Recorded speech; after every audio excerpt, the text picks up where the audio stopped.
நாம் இந்த பதிவில் பெயர்ச்சி அடையும் குரு பகவான் உங்கள் ராசிக்கு என்னென்ன சுப மற்றும் அசுப பலன்களை தரப்போகிறார், அதற்கான பரிகாரம் என்ன என்பதனை பற்றி விரிவாக காண்போம். உங்கள் வாழ்வில் வளமும் நலமும் செல்வ செழிப்பும் பெற எல்லாம் வல்ல இறைவனை உளமாற வேண்டி விரும்பி கேட்டுக்கொள்கிறேன். ஒருவரின் ஜாதகத்தில் எந்த கிரகம் உங்களுக்கு சாதக பலன் தருதோ இல்லையோ, ஆனால் குரு கிரகத்தின் நற்பலன்களை கொண்டவர்கள் சிறிது கஷ்டத்தை சந்தித்தாலும் வாழ்க்கையில் முன்னேறி விடுவார்கள்.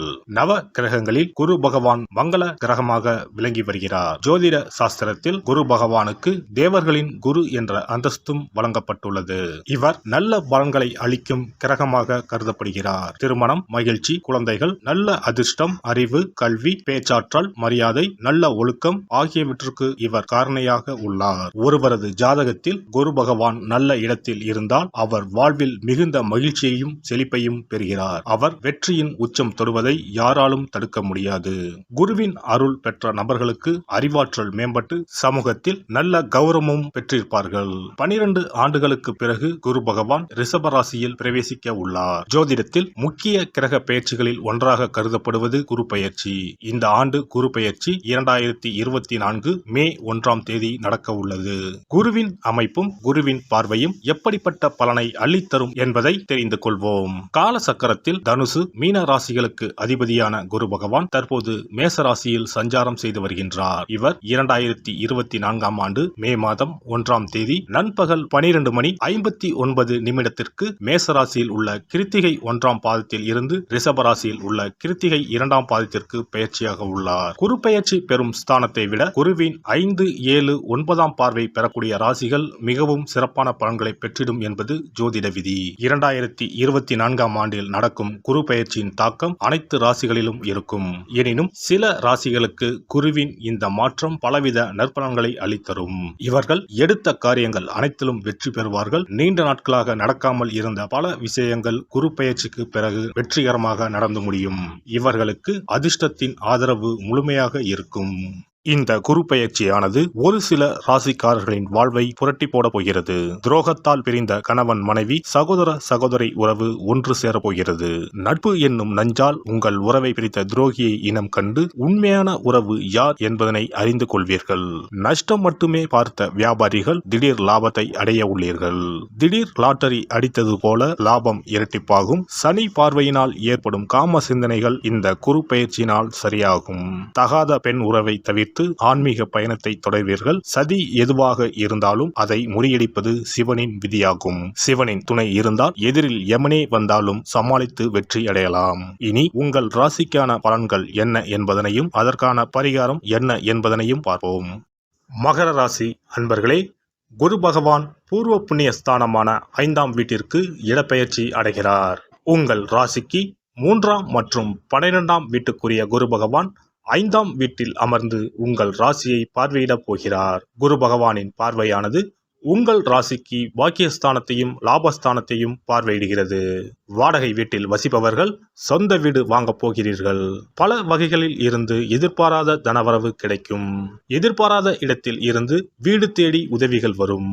வெளிநாடு செல்லும் வேலைக்காக முயற்சி செய்பவர்களுக்கு நல்ல செய்தி தேடி வரும். தன்னம்பிக்கை அதிகரிக்கும். வளர்ச்சியும் அதிகரிக்கும்.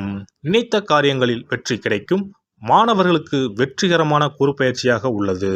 குருவருளும் திருவருளும் நிறைந்துள்ளது. திருமணம் கைகூடி வரும்.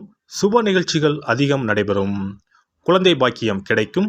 குரு பகவான் மே மாதத்திற்கு பிறகு மகர ராசிக்காரர்களுக்கு வருமானத்தை வாரி வழங்கப் போகிறார். பெண்களுக்கு வீண் அலைச்சல் பயணங்களால் ஏற்படலாம். நேரம் தவறி உண்பதை தவிர்ப்பது நல்லது.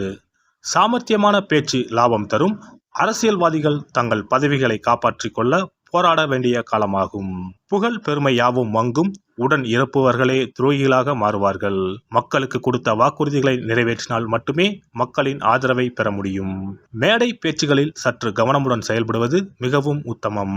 கலைத்துறையினரை பொறுத்தவரை வரவேண்டிய பட வாய்ப்புகள் தட்டிச் செல்லும். தன வரவில் தடைகள் உண்டாகி கடும் சோதனைகள் ஏற்படும். சம்பள பாக்கிகளும் இழுபறி நிலையில் இருக்கும். வெளியூர் வெளிநாடு செல்லக்கூடிய சூழ்நிலைகள் ஏற்பட்டாலும் அதன் மூலம் அனுகூலமான பலனை அடைய முடியாது. புதிய ஒப்பந்தங்களில் கையெழுத்திடும் போது கவனம் தேவை. மாணவர்கள் கவனம் சிதறாமல் பாடங்களை படிப்பது நல்லது. விளையாட்டுகளின் போது கவனம் தேவை.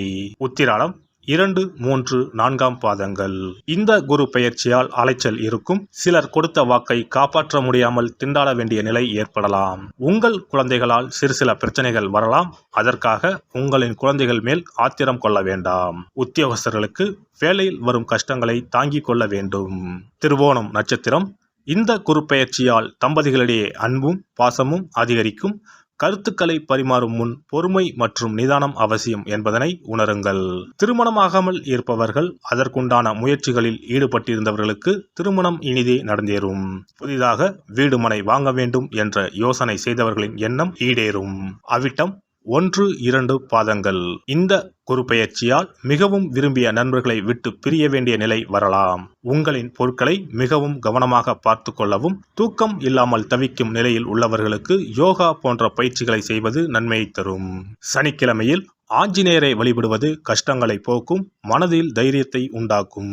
குரு பெயர்ச்சி சிறப்பு பரிகாரம். ஜாதகத்தில் குரு நல்ல இடத்தில் இல்லாமல் இருந்தாலோ, கோசார ரீதியாக கொடூரமானவராக இருந்தாலோ குரு தோஷம் நீங்க பரிகாரம் செய்ய வேண்டும். தீய பலன்கள் குறையவும் நல்ல பலன்கள் அளவுக்கு அதிகமாக நடைபெறவும் குரு பகவானுக்கு செய்யும் பரிகார முறைகள் உதவும்.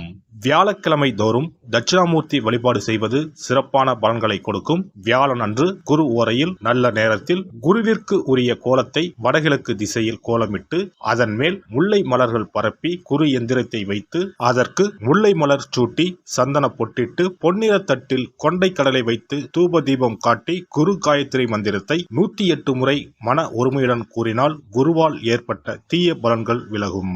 நல்ல பலன்கள் மேலும் மேலும் அதிகரிக்கும். வியாழக்கிழமை அன்று வீட்டில் நெய் தீபம் ஏற்றி வழிபடுதல். குருவுக்கு உரிய வஸ்திரம் தானியம் கொண்டு வழிபடுதல் நல்லது. வியாழன் அன்று குரு பகவானுக்கு சிறப்பு அபிஷேகம் செய்து மஞ்சள் நிற ஆடை அணிவித்து புஷ்பராகம் வெண் முல்லை மலர்களால் அலங்கரித்து குருவுக்கு உரிய மூல மந்திரத்தினை ஓதி வணங்கி வர குரு கிரக தோஷம் நீங்கும். மஞ்சள் நிற ஆடையை உடுத்துவது, புஷ்பராக மணியை அணிவது, மஞ்சள் நிற ஆடை, கடலை, தானியம் ஆகியவற்றை தானம் செய்வது, வியாழக்கிழமைகளில் விரதங்களை மேற்கொள்வது ஆகியவற்றால் குருதோஷ பரிகாரங்களை செய்யலாம். உங்களால் முடிந்த அளவிற்கு ஏழை எளியோருக்கு தானம் தர்மம் செய்தால் வாழ்க்கையில் அமைதி கிடைக்கும். தினந்தோறும் அல்லது வாரத்தில் ஒரு முறையாவது பசுமாட்டிற்கு அகத்திக்கீரை, அருகம்புல், வாழைப்பழம் போன்றவற்றை உணவாக கொடுத்து வருவது ஜாதகத்தில் இருக்கின்ற குரு பகவானின் நிலையை மிக விரைவில் வலிமைப்படுத்தக்கூடிய ஒரு சிறப்பு பரிகாரமாக கூறப்படுகிறது. ஜாதகத்தில் குரு வலிமை இழந்திருக்கும் நிலையில் வியாழக்கிழமைகளில் அவருக்கு உரிய மஞ்சள் நிறத்தில் இருக்கும் லட்டுகளை வாங்கி தட்சிணாமூர்த்திக்கு நைவேத்தியம் செய்து கோவிலுக்கு வரும் பக்தர்களுக்கு வழங்குவதும் மங்களகரமான மஞ்சள் நிற பொருட்களை பிறருக்கு தானம் கொடுப்பதும் சிறந்த பரிகாரங்களாகும். குரு பகவானின் பரிபூர்ணமான அருள் கிடைக்க கோவில்களில் நடைபெறும் யாக பூஜைகளுக்கு தேவையான பொருட்களை வாங்கி தரலாம். ஒரு முறையாவது ஆலங்குடி சென்று குரு பகவானை வழிபாடு செய்து வாருங்கள். அல்லது தஞ்சாவூர் அருகே இருக்கக்கூடிய திட்டைக்கு சென்று ராஜகுருவாக இருக்கும் குரு பகவானை வணங்கினால் மலையளவு இருக்கக்கூடிய கஷ்டங்கள் கூட கடுகளவு குறையும். குலதெய்வ வழிபாடு நன்மை பயக்கும். முடிந்தால் மாதம் ஒரு முறை குலதெய்வ கோவிலுக்கு சென்று வழிபட்டு வருவது நல்லது. ஒரு முறை திருச்செந்தூர் சென்று முருகப்பெருமானை வழிபட்டு வந்தால் இந்த குரு பெயர்ச்சி சிறப்பான பலன்களை தரும். உங்களின் வாழ்க்கையில் பொருள் ஈட்டும் முயற்சிகள் அனைத்தையும் வியாழக்கிழமைகளில் தொடங்குவதும் நல்ல பலனை கொடுக்கும். குறிப்பாக வியாழக்கிழமைகளில் வருகின்ற ஏகாதசி தினங்களில் நற்காரியங்களை தொடங்கினால் நன்மைகளை பெறலாம். வியாழக்கிழமைகளில் தங்கள் சக்திக்கு இயன்றளவில் அன்னதானம் செய்வது குரு பகவானின் நல்லருளை உங்களுக்கு பெற்றுத்தரும். அன்னதானம் செய்வதன் காரணமாக உங்கள் ஜாதகத்தில் இருக்கின்ற குரு கிரக தோஷங்கள் நீங்கி குரு கிரகத்தை பலப்படுத்தி உங்கள் வாழ்க்கையில் நீங்கள் விரும்பிய பலன்கள் தங்க தடையில்லாமல் கிடைக்கச் செய்யும். எல்லாம் வல்ல இறையருளால் நீங்களும் உங்கள் அன்பு குடும்பமும் உடல் நலம், நீலாயுள், நிறை செல்வம், உயர் புகழ், மெய்ஞானம் ஓங்கி வாழ்க வளமுடன். இந்த வீடியோ பதிவு உங்களுக்கு பிடித்திருந்தால் லைக் பண்ணுங்க, கமெண்ட் பண்ணுங்க, ஷேர் பண்ணுங்க, மறக்காம சப்ஸ்கிரைப் பண்ணுங்க, பக்கத்துல இருக்கிற பெல் பட்டனை கிளிக் பண்ணுங்க. நன்றி, வணக்கம். ஓம் நமச்சிவாய. சிவாய நம.